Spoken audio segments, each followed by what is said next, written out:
How do they expect me to care about a CGI baby? No, really. How do they expect me, as a viewer, to care about something that isn't even real? The whole ending sequence, the whole crux of the climax, rests on the shoulders of a CGI baby. It was a terrible decision to do this. I think it completely took me out of any scene that it was in, and they showed it a lot. I read into why, and look, yep, it's dangerous, definitely. Don't want any babies being harmed. Find better ways. Don't show it as much. Maybe don't have the baby, I don't know, be the centre point of the end of the story. Like, it just completely broke all the immersion. Took me completely out of what it was just awful decision. I think it really did affect my enjoyment of season 3, and I do think that is why I was so disappointed about it. Like, if you watched my kind of non-spoiler video, I was kind of skirting around the edges of why I was disappointed. But the CGI baby is the number one. It just does not work. It just really does not work. Like, it is a complete... it's a poor decision on the people making Squid Games, because I thought it just ruined what I think could have been an okay season. I think it could have been not an okay. I think, again, I'm being harsh, because the first season of Squid Games was so good, and I still think the second season is a good season, but it just overshadows the whole season. This CGI baby that they constantly show when it's introduced to the show. But yeah, hello, my name is Muzz, and that was my rant on why CGI babies suck. And this is going to be kind of more spoiler episode, in case you didn't notice that off the title, and my rant about one of the key plot points of season 3 of Squid Games. Now, we're kind of I've got I done notes, basically episode by episode, just to kind of give you an idea of what my feelings on it were. Episode 1, it starts off with the aftermath of the fight. Ji-hun is, and I'm going to pronounce names wrong, and I'm not going to attempt to pronounce some names. I'm going to just, for like the mum and son, if you know who I'm talking about, you know who I'm talking about. So Ji-hun, he's in a bad place. He has, basically he's wondering why he's been left alive, and he feels like he's broken. He's broken, and I did want to see him kind of, break, and we do see an element of that towards, I think, episode 3. So there was a bit of a payoff there, which I do appreciate, but it's focusing on kind of aftermath. There's now more people who want to continue to play the game than not, so it is very much one-sided in that regard. So we know the games are going to continue. The people around them are trying to G him back up. The other side are like, "You've done this on purpose, and we thank you for it." So there's a lot of mind games going on. And the guy who went back for the magazines, he's there, and Jian locks eyes with him, and is like, I've got to say, the actor who played it, like, he's a great actor already, but his crazy eyes were some of the best I've ever seen. He was absolutely killing it when it came to the crazy eyes that he was given. I think it was player 338 or 388. I'm not sure. Again, there's so many characters in this. Forgive me for not remembering them all. So we go into the next game, and lo and behold, the mum and son end up on the opposite team, as they have, I'm pretty sure, at every possible possibility.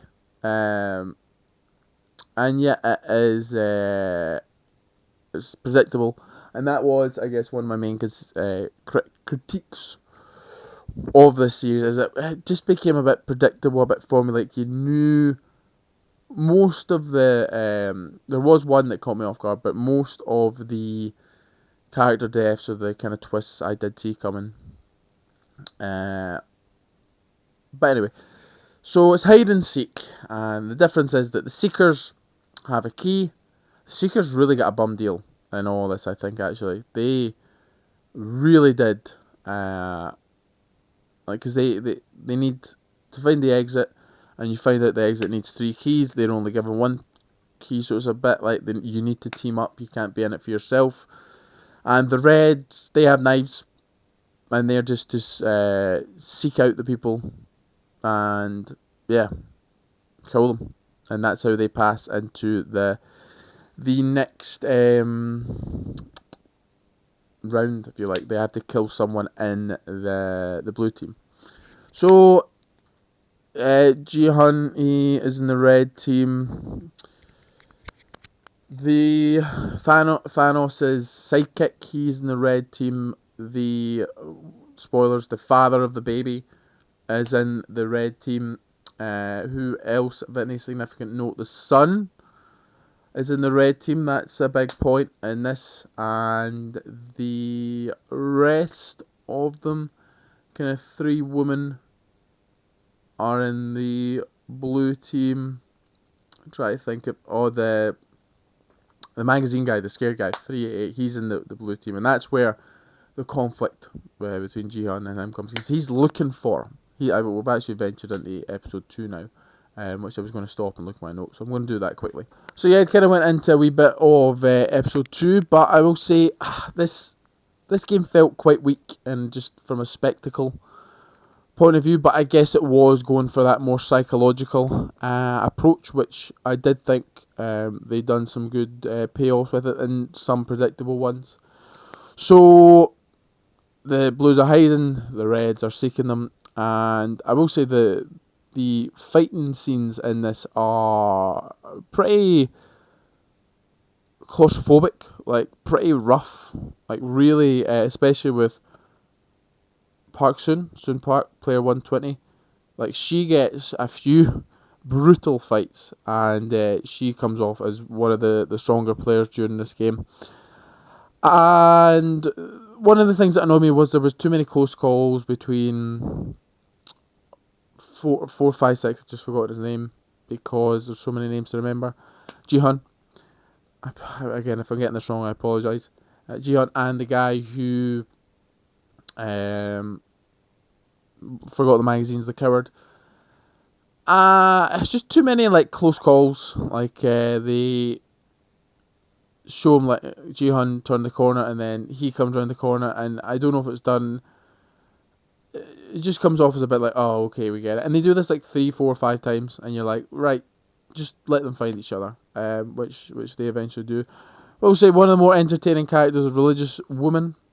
That's what I'm going to call her because I've not looked up her name, but she is quite entertaining in this one. She's got her followers, and she's like trying to claim that she's got powers that can lead her to the exit. Ultimately, she is the one who finds the exit, but gets turned on by player 100, who's the old fat guy. The mob boss. I don't know if he is a mob boss, but he just kind of comes across as that. There's quite a lot that happens in this episode in terms of character deaths. So we get the baby. The CGI baby is born in episode 2. That's what I've at least got on my notes. And yep, every time you see it, it just is. It's uncanny. It doesn't look good, and it just completely breaks the immersion of watching the show. Like, I feel like there could have been elements where they do or should have maybe utilised a real baby, and just not showing it. Just stop showing the face. Oh, it's just so frustrating. So frustrating. So after the baby dies, the baby doesn't die. After the baby is born, hello, it's alive. Park Soon Park, I can't remember the order, what's her name was. Player 120. Another brutal fight, but then finds the exit. And she unlocks it, and she's going to go through, but she goes back. And she's going to die. Because, yeah, she's going back for her friends. She's going to die, and she does, but she's killed by the baby's father. who I don't know his name. He's just gonna have to be called that. I do know the mother. I know her name. I looked up her name. Uh, I'm just not gonna be able to remember. There's so many characters, and I don't know Korean names that well. So yeah, the baby's mother. That's what she's gonna be called. Sees this and like instantly trust is broken. Well, there was no trust there to begin with, but this just puts everything, like just completely. She just wants nothing to do with him after that. And you've got Thanos' assistant who's off his rocker on drugs, and he's killing. They two have went around killing other people to kind of get the money down. So you see that kind of element of the father is that he's selfish and he is very much out for himself. So let's see the big hitters they get through. Player 100, who betrays the religious woman. This feels harsh saying this, but the little dweeby player, he kills the religious woman. He's got the drugs now, and so he kills her. She's dead. She could have stayed in it a wee bit longer. I think to make it more entertaining, because the rest of the cast of characters aren't as interesting as her, even though she was annoying, and when she was quite, she gave it a bit of humour. To be honest, the mum, big scene that happens here, and I can't remember if it's season 3 or episode 3 or season 2. Oh my god, my words just aren't working. I apologise. It is early in the morning here, and I'm trying to get this done. Episode 3 or episode 2. They're about to go to the exit. The son appears, and he's like, "Yo, I'm gonna kill this baby mum." The mother has a knife in her pin, and she kills the son, which I knew it was going to happen one way or the other. That one of them was going to have to kill each other, the other one, and it ends up being the mum killing the son to protect the baby and her mum. This didn't work for me. The son's a brat. Like he should have been killed off, I think, sooner. Props to the mum.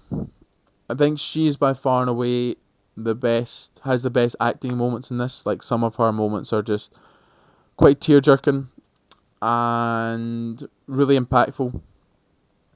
Even though I don't care about the son, I care about her. And she's obviously put in between a rock and a hard place, and she chooses the very hard op. Like, yeah. So the son's dead. And then we get to Ji-hun and the magazine guy. Eventually he corners him, and Ji-hun kills him, which I was actually quite surprised at.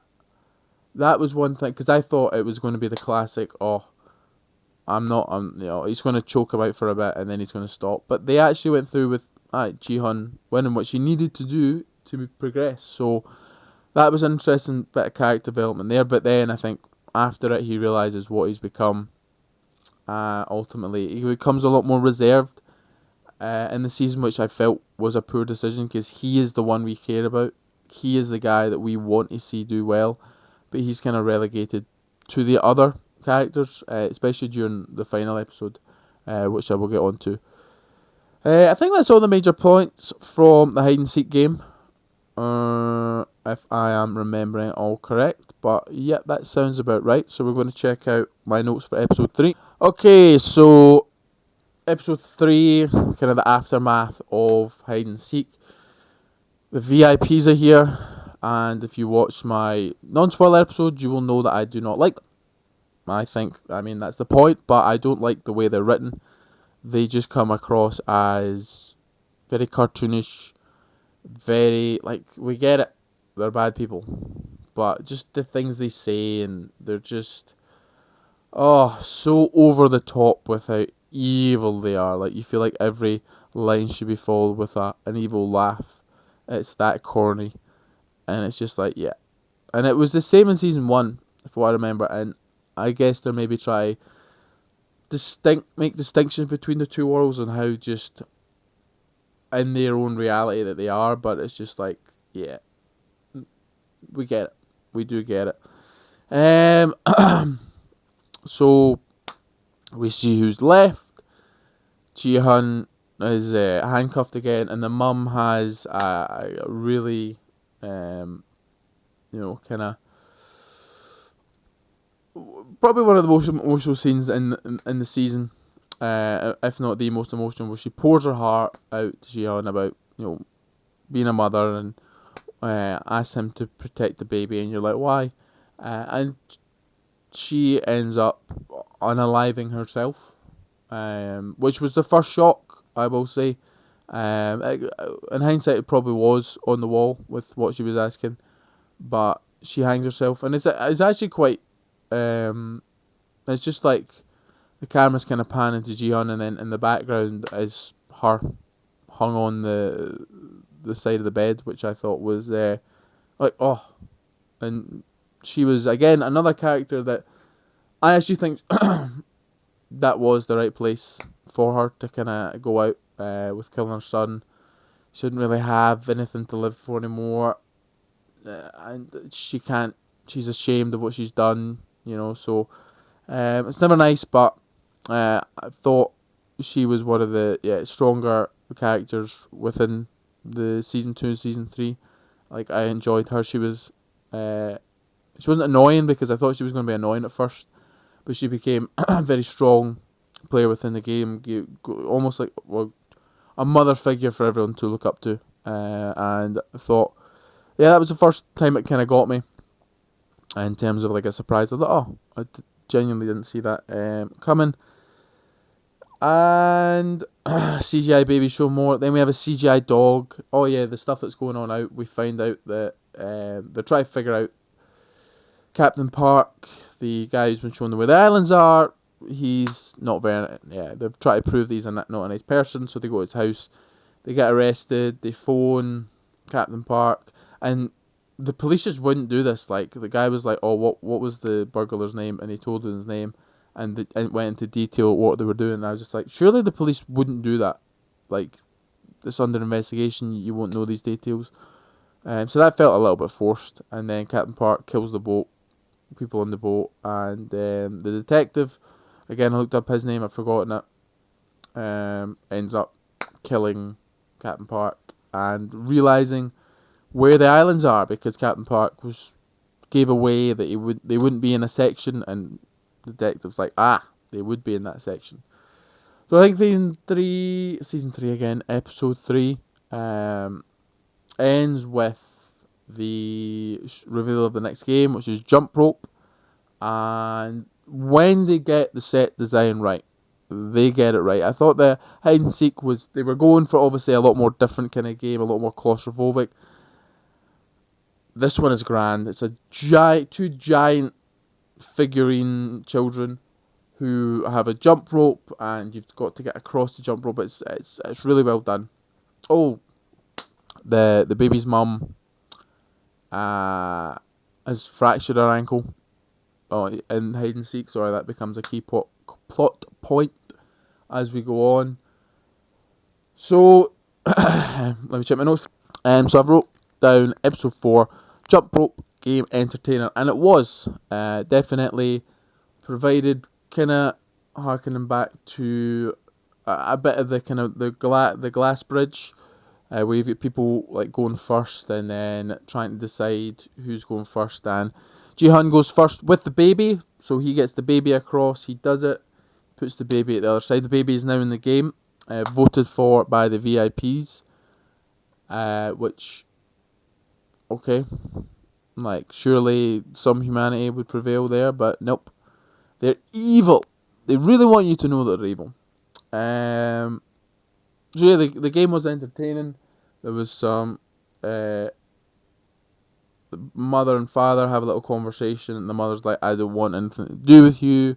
I don't want the baby to have anything to do with you.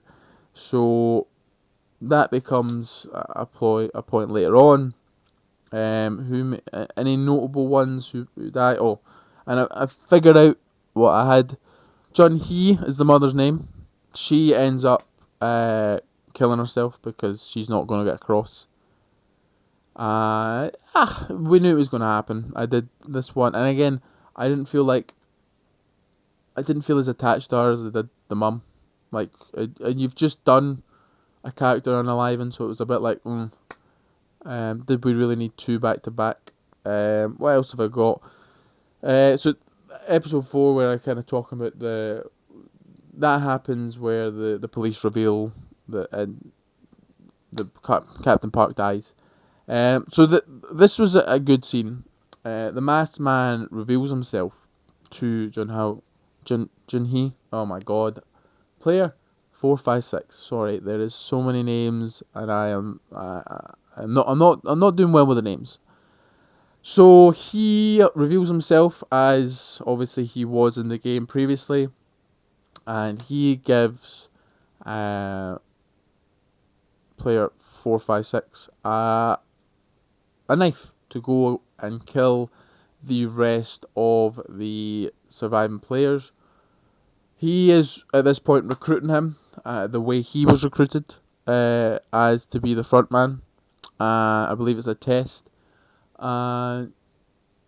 Ji-hun gets close to killing them, but doesn't actually end up going through with it. Which, yeah, it does fit with his morals, and now that he's got his morals back. So I can see that and how that played out.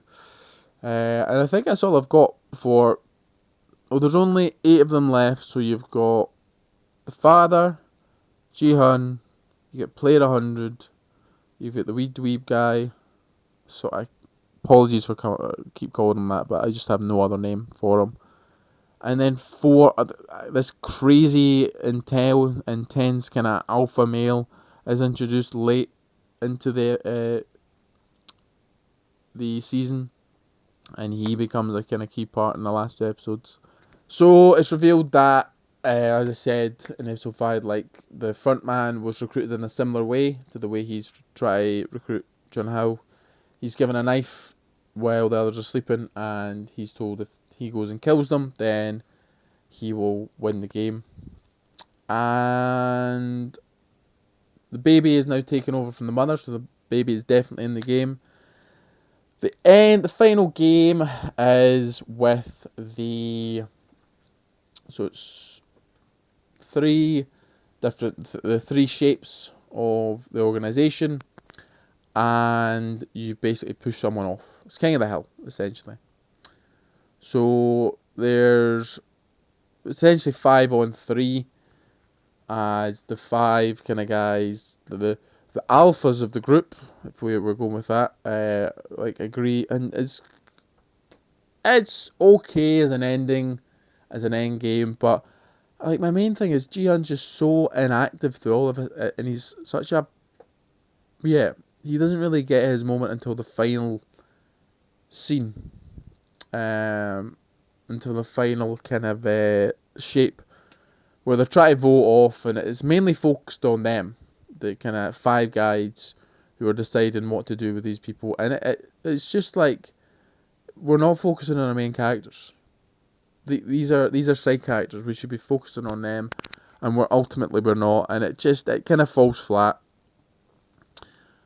So we get the middle. The dweeb gets thrown off first, because he's now addicted to drugs after only having like 2 pills. And sees hallucinations. I'm not sure how that works. But he is ultimately thrown off first. You can use the metal pole in the middle to push people off. They go to the next shape, and then they're like, right, the baby's going next, but they need to separate Ji-hun from the baby. He's got it tied, so they try to come up with different ways to do that. Ultimately, they decide on, try to separate them, and then that way it'll be easier.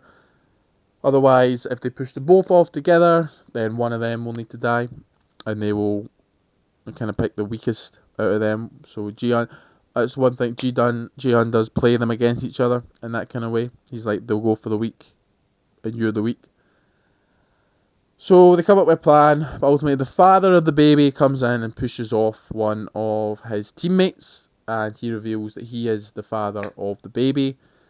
So another fight ensues, and we are left with... Oh wait, the guy's actually like beat up one of the weaker guys and are like, look, we just need to hold this out, and we will throw this guy off, and we'll all win. We'll all leave. And Jian's like, nah, we're drawing straws. And they're like, nope, we're not doing that. So fight ensues, and all that's left is the baby, Jihan, and the father. Now the father gets across to the other side first, and is like, give me the baby. He's going to kill his own kid. That is the big kind of twist at the end of it, and you're just like, yeah, like surely it's. Again, he's not been established. He has been established that he's a bit selfish, but to go from that is such a big leap, and he's just not been a main focus. Like for him to be the big bad at the end, I'm like, nah, it just didn't sit well with me. So a brawl ensues. Jihan ultimately they go over the side, but the button wasn't pressed, so yeah, Jihan kills himself and he sacrifices himself for the baby. Yeah, I did go into this thinking he was going to die. I did think he was going to sacrifice himself for someone. Just having it as a CGI baby just makes it. It's like it just doesn't work as an ending. Not the actual. I think the ending works in terms of like the storyline, but in terms of the execution of it with the CGI baby, you're just like this. I'm so off put by this thing that is not a thing. It's not real. And all the emotional weight kind of is taken out of it. It falls in line with Jihan's character sacrificing himself for another individual, kind of setting them up for life. But yeah, that goddamn CGI baby. So ultimately, the island is found. It's blown up. Everyone gets out of there. Frontman gets out of there. The VIPs all get out of there. So there's no satisfying conclusion there because they are alluding to one in America. And this is where I say, please leave it alone. Just let us have a few years without Squid Games. Like, just let us have it. Like, no, don't mention it. Don't release any other like thing. Just let's have 3-4 years without Squid Games. Build that back up that hype because I think we need a break. In my humble opinion, I think it needs a break. You take our foot off the gas a little bit, let it kind of go dormant, and then come back with a better season. So ultimately, the front man goes to visit Jiyeon's daughter, gives her the rest of his money. So he does have a heart, and I think that's been shown. But ultimately, he is still the host of the games, if you like. And the VIPs really appreciate that, as they mentioned several times throughout the process of Season 3. So yeah, that was a long one, I felt like. Hopefully it didn't feel long for you. I guess that is the nature of these going through it kind of episode by episode. But to kind of allude to my video that I made, I was disappointed by Season 3. I think it done a lot of things that just didn't live up to the hype of the original season. The baby, I will never get over why they focus so much on the CGI baby, because it doesn't even look good. Like, it just does not look good. It looks so poor as an entity, as a thing that they're trying to get across. It just doesn't work. Like, for it being disappointing, it is still a good enough TV show. Like, there was moments in it that kind of got me. Like, I think the acting's very, very good, very high quality. Some of the games were still, like, the jump rope one was probably my favourite out of season. Well, there was 3 games. Was my favourite out of the season 3. The set designs, everything just hits when it's working, but some elements really need to be improved. Like, I didn't even mention the story with the organ donor, like the organ transplants and all that, like, because it's just not necessary. They should have, I think, focused on a few of the main characters in the game, and that was it. Like, ultimately, The woman from North Korea didn't really have an affinity for, didn't really have a relationship there with her, whereas, like, yeah, I want to see her do well. The detective, I am interested to see how they incorporate that in future seasons. But yeah, that is season 3 of Squid Games spoiled for you. So what do you think? You agree with me? Were there any moments that stood out for you in season 3? Let me know down in the comments below. And if you made it this far, because this will be a long video, subscribe, ring the bell. We are one away from 200, which is fantastic. It's way, well, we're getting close to my birthday. We're about a week and a bit out. So if I can get to 200 before there, that was the plan. But yeah, all that's left to say is any thoughts, comments, general hostile remarks, leave them below. Thank you very much. Bye bye.